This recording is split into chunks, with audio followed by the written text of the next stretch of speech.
بېله نیکو خان د مامزو ګلوزو سره نږدې په دغه ځای کې دې میشته دي.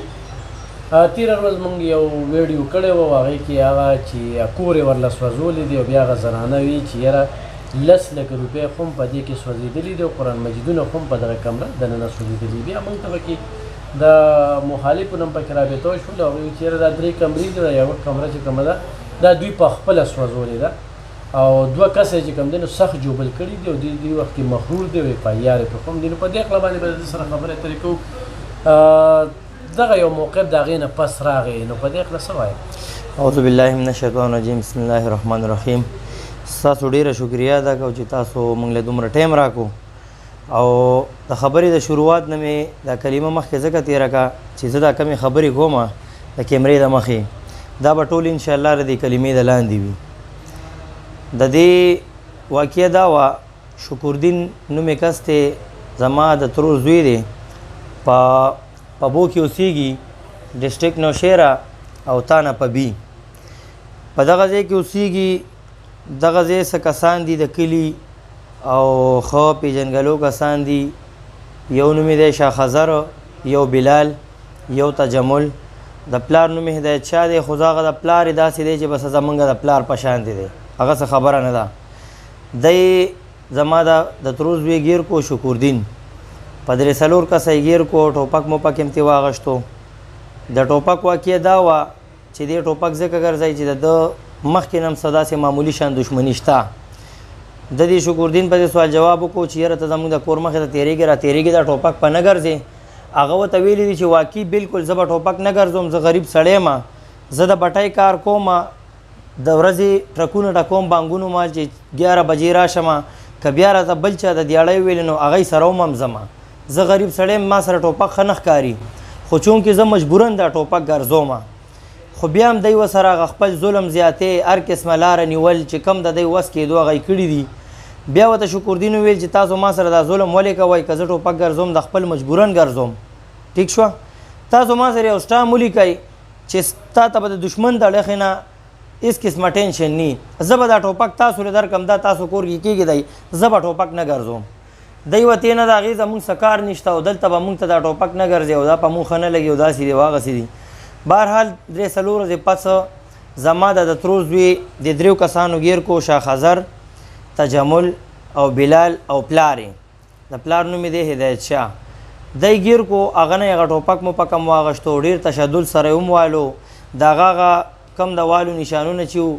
اسپتالي اف آی آر یې هم راوړی په بو تاڼې ته. نو دی موږ د ټیلیفون وکړو چې یاره دلته مونږ جنګ کړی دی.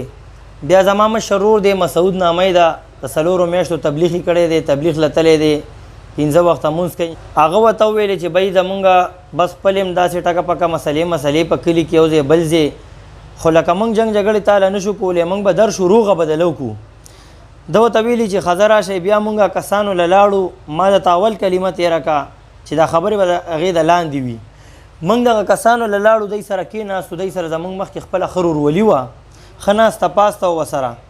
چې دی سره کېناستو خبرې مو سره وکړې. خو دی هغه ټایم هم ډېرې ګډې وډې خبرې کولې،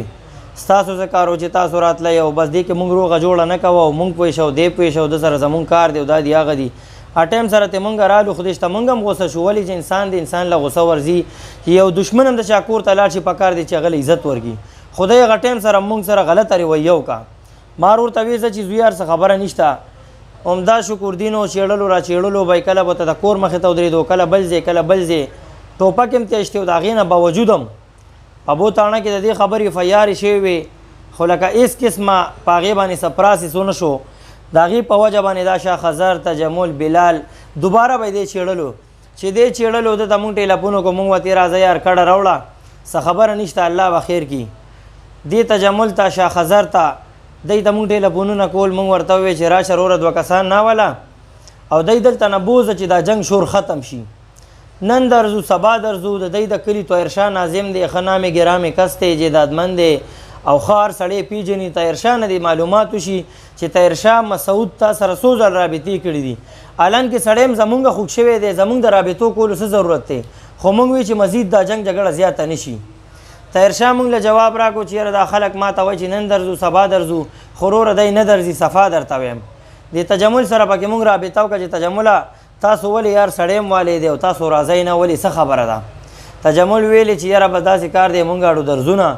په هغې کې داسې څه لفظونه دي چې هغه زه د کیمرې د مخې نه شم ویلی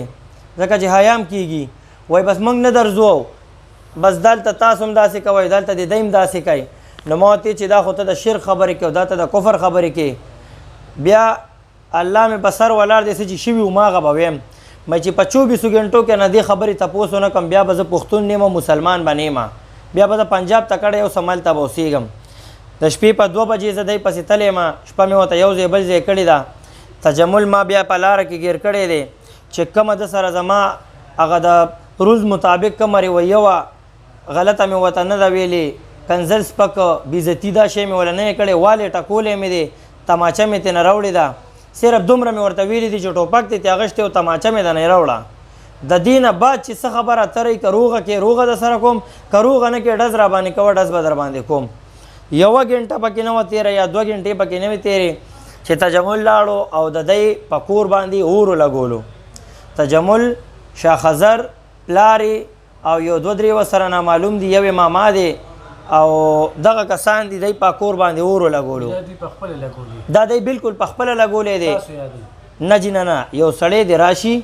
ما ته د تسلیو کې چې دا کور تاسو په خپله سوځولی دی 2 کسه مو له ډېر والي دي دغه ما خو یو کس ویډیو کتلی وه ښه جي 2 کسه چې چا والي دي نن هم تاسو دی راولی ورته وی مونږ ته دا کمیس وباسه چې دا چا والي دي چا نه دي والي هارون نومې کس دی هغه هم زمونږ سلري رشته دار دی زمونږ یو خورزه پې واده ده هغه ویشتي دي خو چې هغه ویشتي دي نو هغه د دې کیمرې د مخې نه نشم ویلی چې دی ولې ویشتي دي هغه پیغور ورته ده کړی دی چې ټیک شوه هغې نه پس بیا ته راشه او مونږ سره خبرې کوه هغه هلک لګي شوی دی دی یې ویشتي دي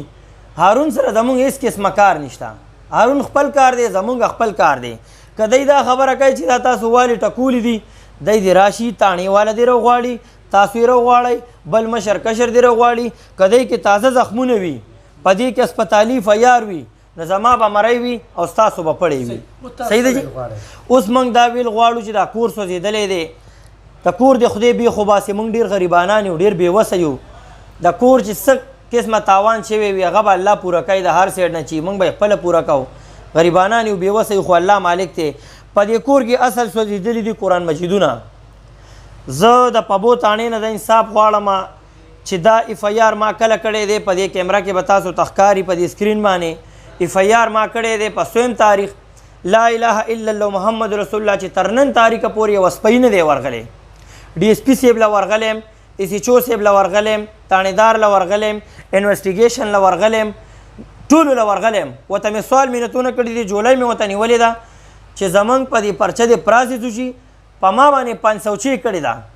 په ما باندې 337 کړې ده په ما باندې 500 پرچه کړې ده 148 149 کړې ده 506 څوک چې پچا کوي هغه به 50 ټکای که نه ډارې کې په ما 506 کړې ده زه د حکومت نه ګیله نه کوم چې څه شوي دي هغه شوي دي خو دا ګیله ترې نه کوم چې بھائی د هغه پرچې دې کړي دي زما پرچې مو که چې زما پرچې دې کړي دي 3 کسان دلته مخروران ګرځي ټوپک یې ورسره وي یو وایس مې ډي ایس پي صاحب ته لیږلی دی چې یو به راته رینګو کې چې دلته ناستي بل به راته رینګو کې چې دلته ناستي ډي ایس پي صاحب دې مال اجازت راکړي زه به ورپسې د دې ځای نه ځم او وله به یې د مرۍ نه رانیسم او تاڼې ته به یې وله راولم دغه زمونږ یو څو خبرې دي جي صحیح او جي ګرانو کتونکو دا د خپل خبرې دی او د دې خبرو له چې کوم دی ډېر د لرې نه راغی او دا خپل موقف یې چې کوم دی نو ولس ته او دغه حکومت ته او دغه ضعیف خلکو ته وړاندې که چې واقعه څنګه شوې ده موږ د دغه تپوس هم وکړو چې تا ولې 2 کسه زخمیان کړي د هغې جواب یې هم ورکړ ورته هم دا ویلي چې د دې کور باندې تا خپله چې کوم دی نو دا اور لګولی دی نو د هغې جواب یې هم ورکړ عزیز سرجي تاسو نه زه دا تپوس کوم زما د کور چې کم تاوان شوی دی نو که الله مې په سر ولاړ دی 25 نه تر 30 لاک پورې لږ بګ دغه تاوان شوی دی په دې کې مړی نه دي شوي په دې کې خورکوسې مرکوسې نه دی شوی په دې کې صدا یا خبره نه ده راغلې که چرې داسې یو بدل د ده په ما د پاسه وی نو هغې دپاره به ما دا کور سوځو چې یاره زما دا پرچه پې کراس شي ولې زما دماغ خراب و چې یاره د دی دپاره ما دا 20-25 لاک روپۍ تاوان کولو که دې خبرې له یو سړی دا رنګ ورکوي چې دا کور دی په خپله سېځلی دی ټیک ته زه به دا ووایم چې پرچه به د هغې داسې وشي د هغې به سفارش شي د هغې به هر څه وي زه د هغه خبرو ګیلې نه کوم یو سوال د پبو تاڼې ته کوم چې په دې خبره کې د انویسټیګیشن وشي، په دې خبره کې د تفصیل وشي، د هغه کلي یو نامې ګرامې مشران دې راولي پټ پناه د هغوی له قسم قرآن ورکړي، تپوس یې ترې نه وکړي چې په دې کور ډزې چا کړي دي، دا کور سوځولی چا دی، په دې کور پیټرول چا چولی دي. ټیک شوه. او د پبو تاڼې نه موږ پوره انصاف غواړو د ګلشید خان ډي سپي نه. او اس ایچ او اوس را بدل شوی، الله دې قدر وکړي، نامې ګرام اس ایچ او دی، نر پښتون دی، زموږ ته ډېر امید دی. اشفاق خان اس ایچ او دی، په 400 کې هم ښه پراسس کړی دی، په 400 کې هم ښه منډې ترړې کړي، د هغه یو خپله نامه ده. موږ د هغه نه دا یقین ساتو، د امید ساتو چې الله پاک په هغه له وس ورکوي، هغه به زموږ په دې پرچو باندې خپل پراسس کوي، خپله منډه ترړه به کوي. مزید که په دې پرچو منډه ترړه ونشي، زه به عدالت کې دا درخواست وکړم چې په دې خلکو زما پرچې مرچې شته نه پې پرچې کوم، نه پې دعوې کوم، نه پې فیارې کوم، بس بیا مې ورسره ډایرکټ خبرې دي، څه مې چې د وسه کېږي هغه به ورسره بیا کوم. صحیح شو. ګرانو کتونکو، د کم دوه افسرانو چې د نومونه واغستل یقینا ډېر تکړه، نه ډر، بې باکه او ډېر ښه ډیوټیفل افسران دي. الله دې کي چې دوی دا مسله حل شي، الله دې کي چې دغه کلي ځایي مشران په دې کې رامنځته شي او مزید چې کوم دي کې خون خرابه ونه شي. زه کله هم داسې نه غواړم، زه کله هم د تصادم زه خلاف یم، د صبر. خدا د انا موږ پښتنو کې انا او عزت او کینه دا ډېره زیاته ده. ښه زه به اوس پلانکي ته کښېنم، زه به پلانکي سره چې کوم دوی جرګه کوم، سر ته ګوره، زه به هغه سره خبرې کوم. د دې خبرو نه راوتل دي ور دښمني ټول تاوان دی، خو چې کوی چې په دښمنۍ کې مونږ ګټه کړې ده راګزو دا میدان ټول تاوان دی. الله دې کي چې دوی دا مسله غیبي حل شي. اوس چې سرجي دا کم کور ته دی راغلی دي او په دې کم کور کې دی پاتې کېږي، نو په دې سکرین به تاسو ته کور هم ښکاري، او چې دا کم کور ته دی سوځېدلی دی په سکرین به تاسو ته هغه هم ښکاري. د دې نه مخکې مې یو ویډیو دوه شوي دي، افسرانو له پکې تلي، یو بل له پکې تلي، خو تر اوسه پورې هېڅ قسمه پراسس نه دی شوی. امید لرم چې دې نه پس به په دې پراسس وشي. که پراسس پې ونه شي، بس زما پرچې مرچې نه دي په کار. زه غریب سړی یم، زه بېوسه سړی یم، خو چې بیا زما څه د وسه کېږي، زه به بیا هغه کوم چې بیا مانه یو سړی ګیله نه کوي. الله دې کي چې خدای پاک دا مسله حل کړي. ډېره مننه، خوشحاله اوسئ.